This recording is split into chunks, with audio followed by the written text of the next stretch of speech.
Welcome, listeners. You're listening to Deeds in the Desert, the place where real estate investors tune in for the latest news and available investments at Ignite Funding. If you're on the hunt for a low-effort, passive income stream, then turn up that volume and pull out the hammock as we get ready to feed you your weekly dose of real estate investing insights. Welcome, and joining us here to the studio, we have two guests from Citywide Land Development, Preston and Addison. If you guys wouldn't mind giving us a 30-second, 1-minute rendition of who you are, where you've been, and why you're here. Well, thanks for having us, Pat. Excited to do Deeds in the Desert here. We've got Citywide Land Development on slate to talk about today, and that's our development company in West Texas. Lubbock is our home base, and we've been actually doing business in Lubbock, Texas for the last almost 8 years now. So I was doing a lot of back and forth from Chicago to Lubbock, Texas. You know, everything sort of took off like a rocket ship. It was a market that was very well insulated from the crash of 2008, 2009. And, you know, we just slowly started building in that market and doing fix and flip deals. And it really just exploded overnight. I mean, it took maybe 12 to 18 months, and I could see the potential of what was happening there. It was a market that didn't have the same correction in terms of home values that a lot of the other markets around the country had. So I knew it was a place that we really wanted to focus some energy on because of the growth potential there. And that's what kept it very stable throughout that 2008, 2009, even 2010 time period when a lot of these other markets were correcting in values. This market stayed very, very stable. So I knew that we wanted to really, get our boots on the ground. And really that's what took us to the land game, right? Where we were looking at not only buying lots from land developers, but actually buying raw land and developing those lots ourselves to get more units on the ground. Great. And so how did you bring Addison into the fold? Well, Addison and I have, known each other for over 12 years now. We've worked together, previously. We sort of went our directions and then came back together about 4 years ago now. He brought an integral piece back to our puzzle on the financing side of things to help us, I guess, get more capital to be able to do more deals and to be able to increase our volume.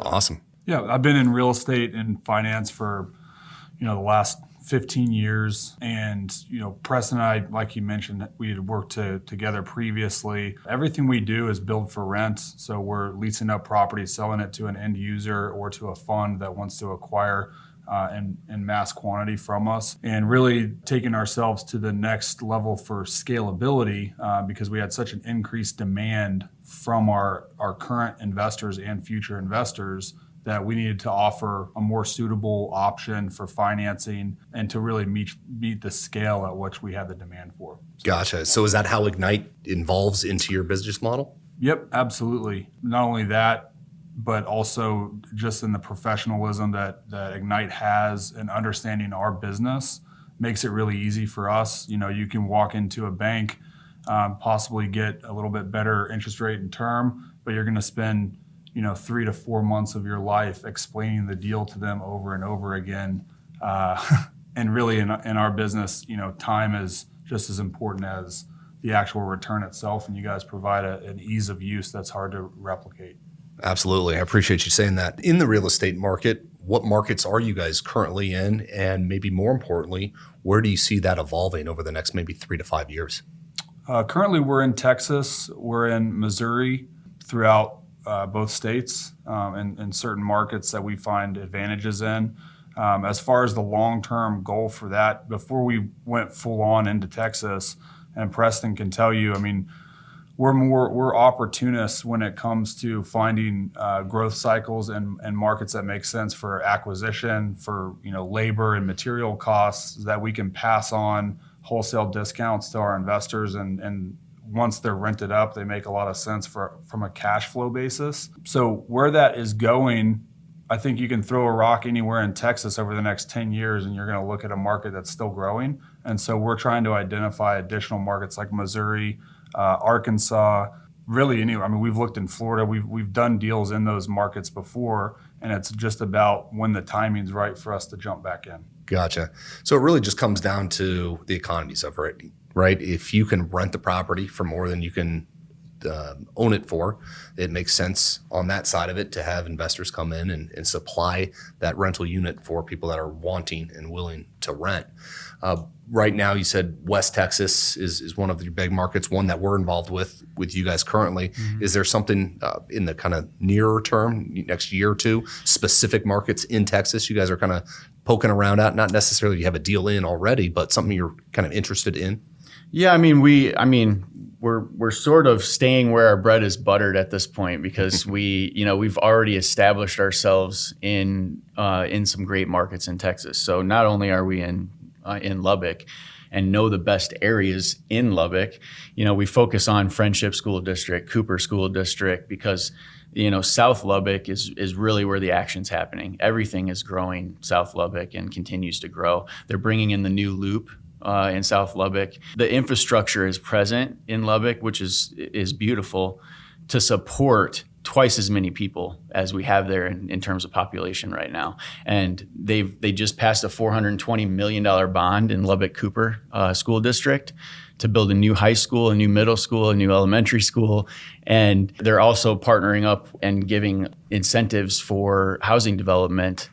So one of the land developers that we work closely with got funds from the city to put up more lots in the Cooper School District because they have to support the schools, right? So they need more doors, more housing for people living in the Cooper School District to pay off that $420 million bond. So not only do you have a home builder wanting to build, but you have government officials that are wanting them to come there. That's kind of unique, isn't it? Well, that's the beauty of Texas, though, is it's so business friendly, right? They encourage development, they encourage growth, whereas a state like California, what's going on there? Would you want to be buying real estate in California right now? Probably not. Let's follow the economic drivers as real estate investors, right? We're looking to where we can make appreciation on real estate, right? And so the timing for the growth that's happening right now in states like Texas and Florida is tremendous because of the support from the government, right? Because of the things that they're putting in place in order to incentivize businesses moving in, creating jobs, creating new schools, and general economics, right? It's supply versus demand. Right. And so that's, those are the things that we're looking at as we move into new markets. So not only are we in Lubbock, but we're looking at the same things in Midland and Odessa, around the Permian Basin. We're looking at the same things in Abilene, which is about 2 hours east of Lubbock towards Dallas-Fort Worth area. Abilene's a tremendous market as well. They're bringing in a new Land O'Lakes cheese factory that's going to bring in 600 more jobs. They just landed the government contract at Dyess Air Force Base for the B-21 bomber. They're bringing in almost 1,000 more military and civilian personnel to work on that B-21 bomber. So what do they need? They need housing, right? And there's not enough of it in these areas. So, that's really been our focus, is identifying those opportunities and then being able to pounce on them when the timing's right. And Ignite has, given us that ability time and time again to not have to wait. When that opportunity is present, we're ready to take advantage of it because we have good people that we work with, like you. Great. But one thing that you did mention too that I really want to piggyback on is the fact that the municipalities in Lubbock and the markets that we do business with are putting their money where their mouth is. They're committed to growth. They're committed to bringing jobs to their city and reinvesting wisely the funds that they earn as a municipality in order to support that growth. In schools, in infrastructure for roads, in transportation, you name it. The other thing that we're taking advantage of in Texas, and that's a national thing that's happening right now, is that the Biden administration passed the omnibus spending package, and in that spending package, there's a lot of grant money for the energy sector to put that money to work to find clean energy sources and renewable sources for current production. And so when you have a huge infrastructure like in the Permian Basin, in Midland, in Odessa, in Lubbock, in Pampa, in Abilene, what you have is an existing multi-trillion-dollar industry that now just got billions of dollars of grant funds for free from the government to go back in and basically update all of their technology and bring in brand new jobs in order to support that. That's a huge benefit to where we're located in the markets that we're looking at now, because not only are they getting higher, white-collar jobs in those areas, but higher cost of living expectations, higher income levels that they can afford, some of the nicer things that you would find in larger metropolitan areas. With all this growth we were talking about over the past few minutes here, how much of that are you guys going to be able to capture? How much product have you put out there in the past, say, year, and how much will you be doing in the next year? Well, it depends on how much money you can give us. So what is that the holdup right now is capital? No, not really. I think what have we done over the last couple of years? About 400 doors a year. Do you see that continuing on, 400? We've been growing at about a 20% clip per year. So, I mean, if we're looking at 20% on 400 units from last year, then we're looking at 480. So it's a situation where we don't want to grow too fast, because we want to make sure that we have the very best deals for our clients. And so, and scalability does become an issue because you're under capital constraints. And right now, banks are pulling back, right? Mm-hmm. Interest rates have increased, terms are changing. And so when you're going in to get financing on, speculation at this point, right? Raw land or lot development, things like that, the banks are pulling back on those things. They're a little skittish right now because, the market's pretty volatile.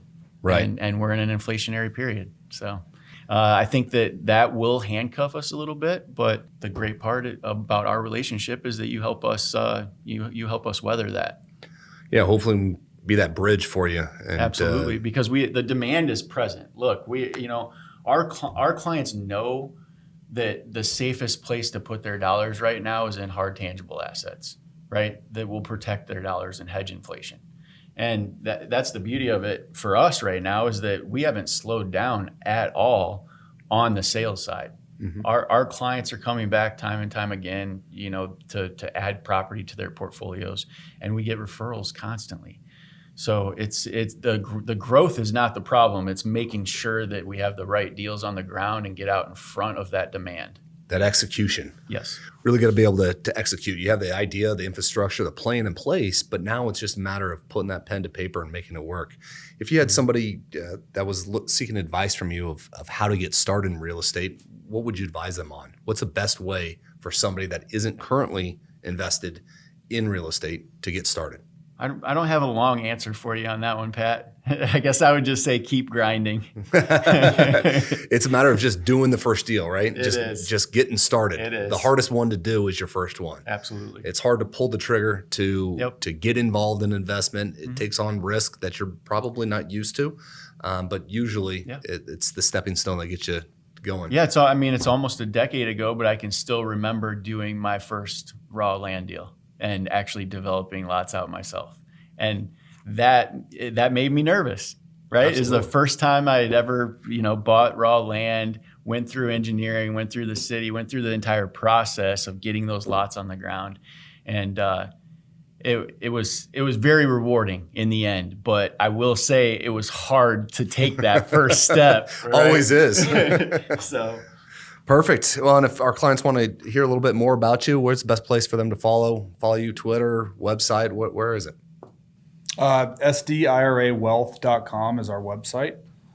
And the best way to get a hold of us is my email address, which is just Addison, ADDISON, at SDIRAwealth.com. Perfect. Well, I appreciate you guys stopping by the studio, dropping a little knowledge for our clients and our listeners out there. Take care, everyone. Yeah, thanks for your time.